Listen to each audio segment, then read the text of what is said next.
Assalamualaikum warahmatullahi taala wabarakatuh dan selamat berjumpa kembali dalam channel Cikgu Muhammad Afiq. Hari ini kita akan teruskan dengan tajuk yang seterusnya, iaitu bahagi perpuluhan. Baiklah, untuk ulang kaji tajuk ini. Baiklah, bahagi itu apa? Yang pertama, bahagi itu mengagih-ngagihkan atau memberikan kepada sama banyak, dan seterusnya. Dalam tajuk kali ini, kita akan membahagi perpuluhan sehingga tiada baki. Baiklah, sebagai satu contoh, situasinya seperti begini. Cikgu Afiq mempunyai 1.5 liter air sirap. Okey, gambarnya seperti ini. Cikgu sedang memegang 1.5 liter air yang berada dalam satu jug. Di dalam dulang terdapat 5 biji gelas kosong. Kemudian, cikgu menuangkan air itu sama banyak ke dalam 5 biji gelas. Jadi, soalannya ialah berapakah isi padu air di dalam setiap gelas? Jika kamu lihat kepada gambar ini, semua gelas telah diisikan dengan isi padu air yang sama banyak. Jadi, ini merupakan operasi bahagi. Baiklah. Ayat matematik bagi soalan ini ialah 1.5 liter dibahagikan dengan 5 gelas. Jadi, untuk menyelesaikan soalan ini, kita perlu melakukan operasi bahagi seperti berikut. Tuliskan 1.5, kemudian tuliskan rumah bahagi dan letakkan nombor 5 di luar. Untuk menyelesaikan operasi bahagi ini, sudah semestinya kita akan merujuk kepada sifir 5. Sekiranya anda tidak hafal sifir 5, bolehlah buka buku dan melihat sifir yang disediakan. Baiklah, untuk menyelesaikan soalan ini, kita perlu lihat nombor satu persatu terlebih dahulu. Baik, kita mulakan dengan nombor 1. Jadi, untuk menyelesaikan nombor 1 itu, kita perlu memilih nombor sifar didarabkan dengan 5. Kita akan dapat jawapan sebagai sifar. Seterusnya, kita lakukan operasi tolak dan kita akan dapat bakinya, iaitu 1. Seterusnya, perkara yang paling penting adalah selepas nombor 1 adalah titik. Titik itu perlu dinaikkan di atasnya dan diletakkan di sebelah sifar. Kemudian turunkan pula nombor 5 bersama dengan nombor 1. Sekarang kita sudah pun ada nombor 15. Berdasarkan kepada sifir 5 yang ada di tepi ini, mari kita cari berapa darab 5 bersamaan dengan 15. Jadi, sudah tentulah 3 darab 5 bersamaan dengan 15. 3 darab 5 bersamaan dengan 15. Jadi, kita tuliskan 15 dan kita lakukan operasi tolak. 15 tolak 15 bersamaan dengan sifar. Tiada baki.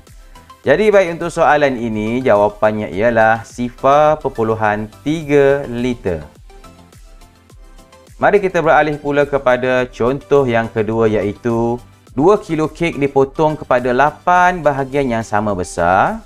Di sebelah kanan terdapat sebiji kek yang dipotong kepada 8 bahagian. Kemudian, bagi menyelesaikan masalah ini, ayat matematiknya ialah 2 kilo bersama dengan 1 biji kek dibahagikan kepada 8 bahagian yang sama besar. Baiklah, untuk menyelesaikan soalan ini, kita perlu membahagikan dengan menggunakan bentuk lazim. Langkah pertama, tuliskan 2 kilo di dalam rumah. Kemudian kita buatkan rumah bahagi dan letakkan nombor 8 di luar. Kemudian dengan menggunakan sifir 8, kita perlu mencari nilai 2. Dan jika kita lihat pada jawapan sifir 8, tidak ada satu pun sifir 8 yang mempunyai 2. Jadi kita letakkan sifar. Sifar darab 8 bersamaan dengan sifar. Jadi 2 tolak sifar, jawapannya ialah 2. Letakkan titik dan letakkan nombor sifar. Kemudian naikkan titik di atas bersama dengan sifar. Kemudian turunkan sifar ke bawah bersama dengan 2. Sekarang kita perlu mencari apakah sifir 8 yang sama ataupun yang dekat dengan 20. Jadi di sini, jika kita cari, jawapan sifir 8 yang dekat-dekat dengan 20 ialah 2 kali 8 bersamaan dengan 16. Jadi kita tuliskan 2 darab 8 bersamaan dengan 16. Kita tolakkan 20 tolak 16, bakinya ialah 4. Setelah itu, pembahagian ini masih lagi mempunyai baki. Jadi kita teruskan dengan melakukan pembahagian dengan meletakkan digit sifar di dalam rumah. Kemudian kita turunkan nombor sifar itu, letakkan bersama dengan 4. Sekarang kita perlu mencari di dalam sifar 8 berapa darab 8 bersamaan dengan 40. Jadi sudah semestinya 5 darab 8 bersamaan dengan 40. Kita letakkan 5 di atas dan jawapannya di bawah 40. Jadi kita lakukan penolakan 40 tolak 40 bersamaan dengan sifar tiada baki. Sekiranya pengiraan bahagi kita tidak ada baki, itu bermakna pembahagian perpuluhan kita telah pun sampai di penghujungnya. Jadi jawapannya ialah sifar perpuluhan 25. Tuliskan jawapan di bahagian soalan.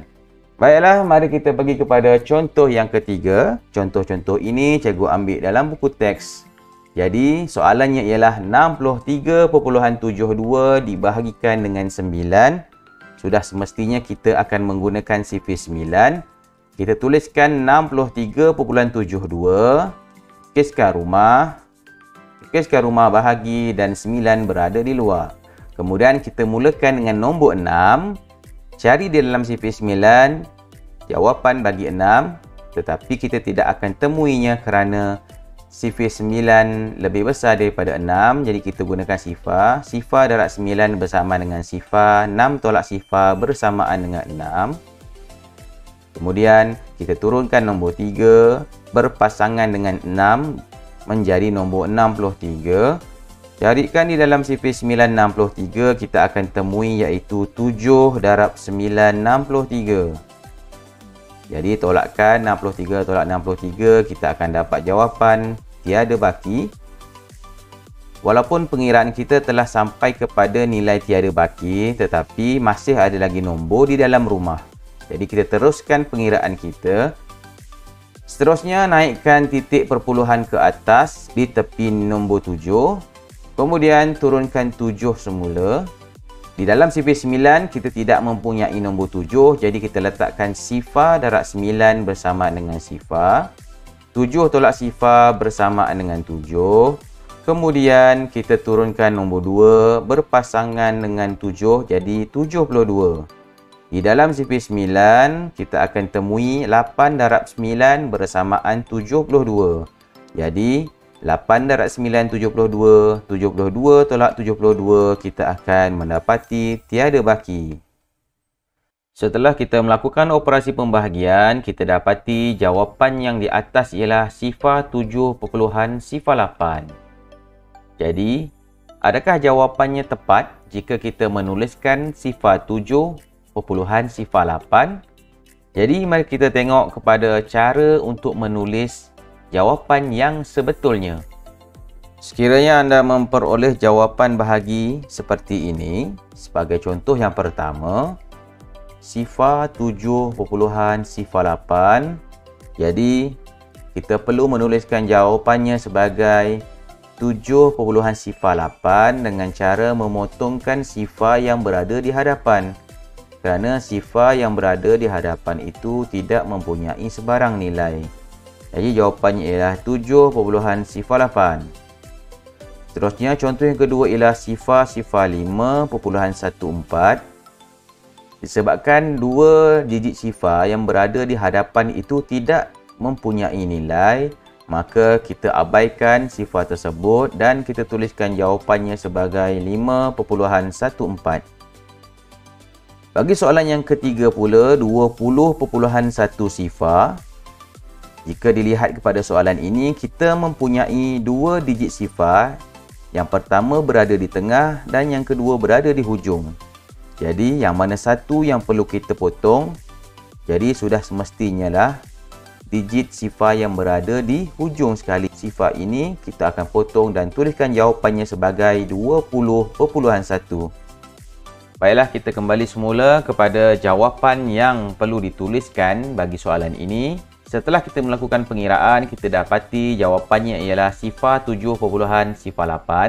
Dan setelah kita mempelajari cara untuk menuliskan jawapan yang sebenarnya, digit sifar yang berada di hadapan tidak perlu dituliskan, jadi kita perlu abaikan sifar di hadapan ini. Dan jawapan yang paling tepat ialah 7.08. Jadi, pastikan anda menulis jawapan perpuluhan dengan betul. Baiklah, sampai di sini saja perkongsian cikgu pada kali ini. Semoga kamu semua beroleh manfaat. Jangan lupa like, subscribe, share dan like channel cikgu supaya kamu tidak ketinggalan video yang akan datang. Semoga berjumpa lagi. Assalamualaikum warahmatullahi taala wabarakatuh dan selamat berjumpa lagi.